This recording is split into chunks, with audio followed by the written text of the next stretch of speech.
An hour after my son's plane lifted off, my 7-year-old granddaughter squeezed my hand and said we had to leave now.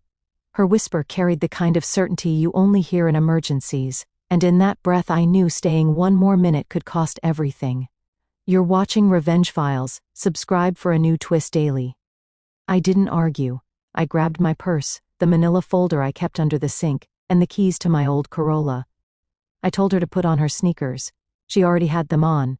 We walked out of my son's Craftsman like we were only going for milk, even though my heart was hammering against my ribs. The air smelled like cut grass and hot asphalt. The street looked ordinary, the kind of ordinary that hides trouble behind good paint and trimmed hedges. I buckled her into the back seat and pulled away from the curb. But then the doorbell camera lit up my phone with motion alerts, one after another, like the house was watching us flee. I ignored the notifications and kept driving north along 82nd toward the river, every light turning red like a dare. My granddaughter sat quiet, clutching her school backpack. She's 7, small for her age, with a serious face when she's scared. I kept my voice even. "What made you say we have to leave?" "He's gone," she whispered, eyes on the buckle. "He told me last night he was locking my tablet and my door. He put my favorite things in a box. He said if I cried I'd go stay with his friend for a while. But he's at the airport now. We can go." My son Nathan boarded a flight to Phoenix for a sales conference at 7:15 a.m. on June 2, 2025. I watched him clear TSA with his rollerboard, and his jaw set tight like always. I loved him because I'm his mother. I feared him because grief had sharpened him into something that could cut. His wife, my daughter-in-law, Allison, died the previous October. Since then he had measured love in rules. One problem: rules can be broken fast when money and property sit in the middle. I didn't head home to my apartment. I drove to the Multnomah County Recorder's office on South Madison. Government buildings calm me. They're clean, fluorescent, and quiet. They keep receipts on everybody. I parked, took my granddaughter's hand, and told her we were going to look up a piece of paper that mattered. Inside, we found 2 public terminals glowing like aquariums. I searched their names. Allison's death certificate pulled up first. It still hurt to see it. I kept going. I typed the address of the Craftsman and filtered recent recordings. There it was, filed April 28, 2025 at 3:42 p.m., a quitclaim deed transferring the property from Lucy James, a minor, by and through her natural guardian, Nathan James, to Nathan James, sole owner. My throat went cold. Minors don't sign deeds. Guardians can't just transfer a child's interest because it's convenient. A judge has to approve, and even then people watch for conflicts. The deed's notarial certificate looked clean, too clean. The signature next to Lucy's printed name was looping and big, nothing like her careful block letters. But then I saw the older recording, a transfer on death deed dated March 12, 2022. Allison had filled it out properly, notarized, recorded. It named Lucy as beneficiary, effective upon Allison's death. Allison had moved her share of the house with a simple sentence and a seal. Allison had been careful while everything else spun.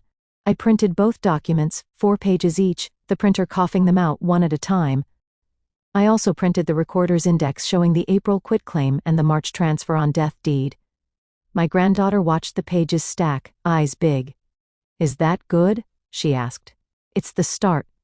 I had a folder ready because I'd lived enough years to know trouble likes proof. Inside it went: birth certificate, school enrollment, Allison's obituary, 2 photos of Lucy with Allison at the Apple Festival, the copy of Allison's will naming me as standby guardian if Nathan became unfit. I had asked Allison for that language when she got sick. She didn't argue. She had wanted guardrails. Except guardrails don't stop someone who has already jumped the curb. I called 3 family law firms while we ate peanut butter crackers in the car. The first 2 were booked solid. The third one put me on hold, then came back and said their senior attorney had a cancellation at noon. The retainer would be $8,200. My stomach clenched. I have a city pension and a teacher savings plan. I could make it work. I gave the card number and drove to their building on SW Broadway. The senior attorney, a woman my age named Karen, listened with the patience of someone who knows a storm when she hears it. She highlighted dates, circled names, and asked for passwords to any online accounts Nathan had linked to the house. I didn't have those. I had something else. I need an emergency guardianship petition, I said, and a temporary restraining order to stop a sale if he's trying something with escrow. Is he? She asked, pen still. I don't know. But he told me last week a fresh start meant selling that old money trap fast. He said the market was hot. Karen nodded once. We'll assume he opened escrow. If there's a file, a lis pendens will freeze title long enough to be heard.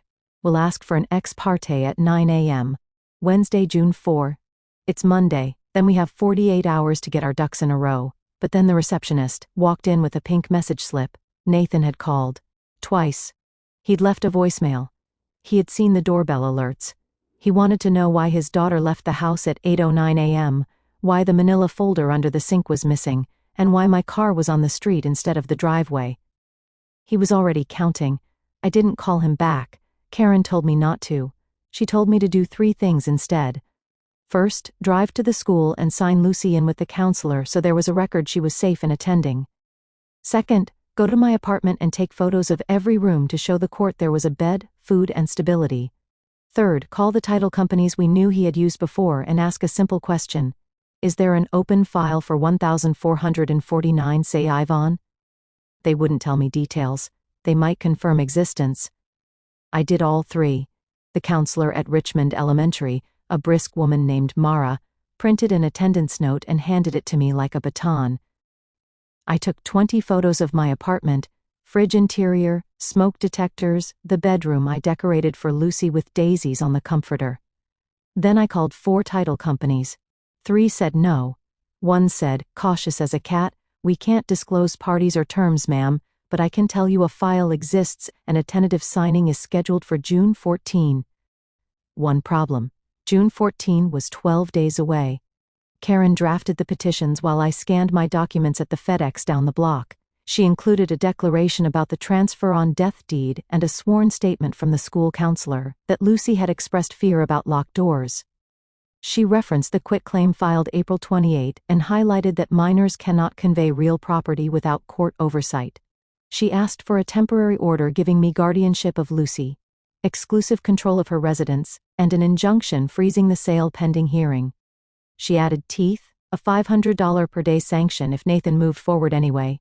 She also asked the court to authorize a lis pendens on the property. I signed the declaration. My hands shook. The notary at the FedEx watched my ID like it might bite. When the stamp came down, it sounded like a gavel. But then Nathan's text messages started coming in hot. The first looked reasonable. Mom, call me. The second less so. You are kidnapping my kid. The third crossed a line. If you file anything, I'll take her to Arizona next week and we'll be gone before you blink. I sent the messages to Karen and put my phone on Do Not Disturb.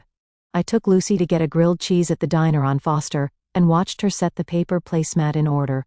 Fork on the left, knife on the right, napkin folded into a square. Kids try to make the world tidy when adults make it messy. Will we have to go to court? She asked. Yes. Do I have to speak?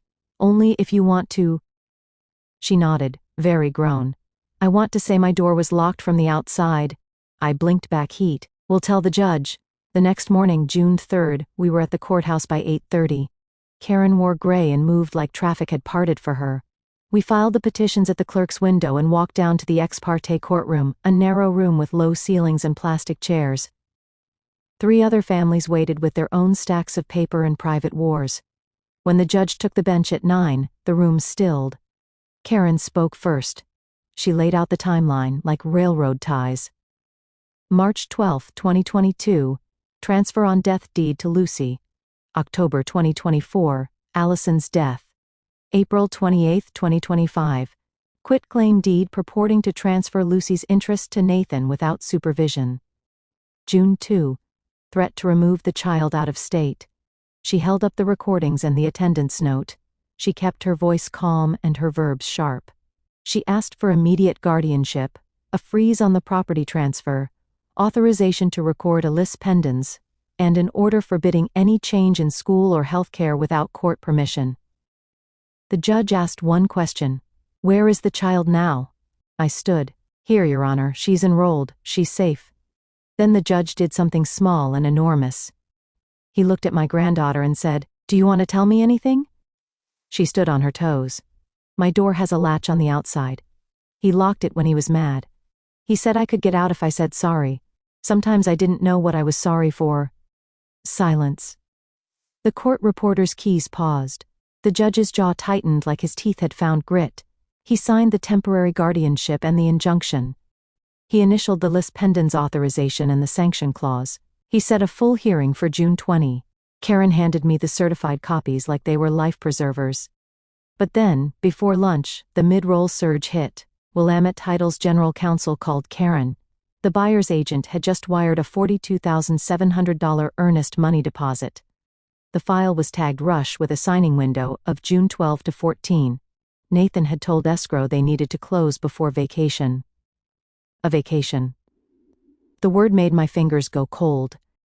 Karen moved fast. She recorded the lis pendens that afternoon and faxed the injunction to Willamette Title with the judge's signature. She CC'd the escrow officer, the buyer's agent, and the attorney for the buyer.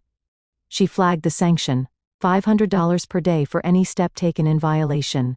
She also emailed the notary whose seal appeared on the April quitclaim deed. The notary wrote back at 4:17 p.m. with a single sentence that changed everything. I did not notarize a deed for a minor named Lucy James on April 28, the notary said, attaching a scan of her journal page for that date with different names and a different transaction. That appears to be a stamp copy, forgery. The word sat heavy. It isn't a technicality. It's a knife someone hides in paperwork. But then my phone rang with a Phoenix number. I stepped into the hallway of my apartment building and answered. Nathan's voice was all sugar and razors. Mom, you can't be serious. You filed? You dragged a judge into our family? You recorded a deed with Lucy's name on it, I said. You moved to sell the house Allison meant for her. I meant for all of us to get free. Free? I could hear my voice climb and made it lower. You locked a child's door. He exhaled hard. You don't get it. It's my house. My name's on the mortgage. That deed was a cleanup. The notary says no, I said. And the title company has an injunction. Then I'll go somewhere else. The lis pendens follows the property, not the file. He went quiet. Plan A was burning. He didn't have a plan B that didn't run through me and a judge. The next morning, June 4th, a process server we hired left the papers at his door and emailed a photo of them sitting like a white flag on the welcome mat. Nathan texted 10 minutes later. Low blow. Then nothing for 6 hours. I fed Lucy, took her to the park, and tried to breathe like my lungs weren't new to the job. At 3:10 p.m. my building's buzzer sounded. I looked through the lobby camera and saw Nathan in a suit, eyes bright and flat. One problem. The temporary order gave me exclusive control of Lucy's residence. He couldn't enter. He couldn't even loiter. I called Karen. She called courthouse security. By the time Nathan's fist hit my door, 2 deputies were climbing the stairs. He didn't resist. He put his hands up like a man at a traffic stop who had already practiced the move. They walked him out the front door while my granddaughter pressed her face into my sweater and breathed in detergent. He came to the full hearing on June 20 looking thinner. He had a lawyer who tried to turn the room into a stage and found only a bench. Karen called the notary by video. The notary held up her journal page by page for the week of April 28. No Lucy, no deed. She explained how a notary stamp can be scanned and pasted onto a paper and how the raised seal looked wrong in the recorder's scan. The escrow officer testified that they froze the file once they received the injunction and the lis pendens. Mara, the school counselor, read Lucy's note describing the latch on the outside of her door in 5 careful lines. But then Karen did something simple. She slid a photo across to the judge. It showed Lucy's bedroom door at the Craftsman. The latch was small and silver and screwed into the trim on the hallway side. A strip of bright blue painter's tape still hung nearby where Nathan had measured something. He had measured how to lock a child in. The judge's written findings took 8 pages. He found a substantial likelihood of forgery in the April 28 deed. He ordered it set aside pending investigation. He extended my guardianship for 6 months. He granted me exclusive possession of the Craftsman with permission to change locks and disconnect smart devices. He ordered supervised visitation for Nathan at the family center twice a week. He prohibited the sale, transfer, or encumbrance of the property without court approval, and required Nathan to deposit $10,000 into a trust account for Lucy within 10 days. He awarded $24,300 in attorney's fees to me, payable by Nathan, and kept the $500 per day sanction in place for any future violation. Then he looked at Nathan. "You are not losing your daughter today," he said. "You are losing the ability to treat her like property." After court, Nathan didn't look at me. He looked at the carpet like it could tell him how to rewind. Karen leaned in and said we'd move the order to escrow and recorder so nobody could accidentally revive the sale. We walked out into bright sun. It felt strange to see ordinary light again. But then there was still cleanup. I went to the house with a locksmith and 2 movers. We found the little box Lucy mentioned, 3 stuffed animals, a plastic crown, her tablet sealed in a freezer bag. We found Allison's recipe cards in the kitchen, flower fingerprints on the fudge page. We found a folder in the home office labeled Fresh Start with printed listings from Phoenix, circled in red. I put it all in a banker's box and sat on the porch step while the movers carried out nothing but our hope to stay safe. 2 weeks later, Willamette Title returned the buyer's $42,700 deposit, less their small admin fee, and closed the file. The buyer's agent sent a short email that said, "Understood. We won't be pursuing." The district attorney's office called to ask for copies of the notary journal pages and the recorder scans. Karen sent them. We didn't set out to make it criminal, we set out to make it stop. The line between those two is thinner than you think. Nathan began supervised visits in July. He showed up on time and brought watercolor sets and apples cut into stars. Lucy kept her spine straight and her eyes open. She never asked to leave with him. She never ran to him either. Kids know the shape of safe before any adult defines it. In August, I talked with a trust officer at the credit union. We opened a custodial account in Lucy's name with the $10,000 the court had ordered, plus a little from me. We set up automatic deposits. I printed the monthly statement and put it in the manila folder, now fat as a loaf, except the house still needed a decision. Sell and downsize or stay and rebuild. It was Lucy's house by right, it could be our home by choice. We took a tape measure and walked room to room, measuring for a new life. We took down the latch on the outside of her door and patched the holes with spackle and patience. We named the paint color October Apple because Allison would have liked that. On September 1, the judge converted my temporary guardianship to a year, with a review the following spring. He noted that Nathan had started counseling and had complied with every order. He kept the supervised visits. He kept the injunction on any sale. He kept the fee award and sanctions for noncompliance. Sometimes accountability sounds like a series of small, specific sentences. Sometimes that's exactly what justice needs to sound like. By then, the house smelled like lemon oil and new beginnings. Lucy learned to ride her bike on the street out front, knees bruised and proud. We taped her school schedule to the fridge and circled library days in green. On quiet nights, I sat on the porch and watched the light change on the maple across the way, and thought about how quickly things swing. People think revenge feels like fireworks. They expect the boom, the flash, the echo. That's not what it was. It was careful steps: print, file, notarize, record, serve. It was a judge's initials in blue ink and a title officer stopping a clock. It was a latch unscrewed and a child walking through her own door without asking permission. And it began the moment a small hand squeezed mine, and a steady voice told me the truth. I grabbed my keys, and everything changed, and for once the change stayed.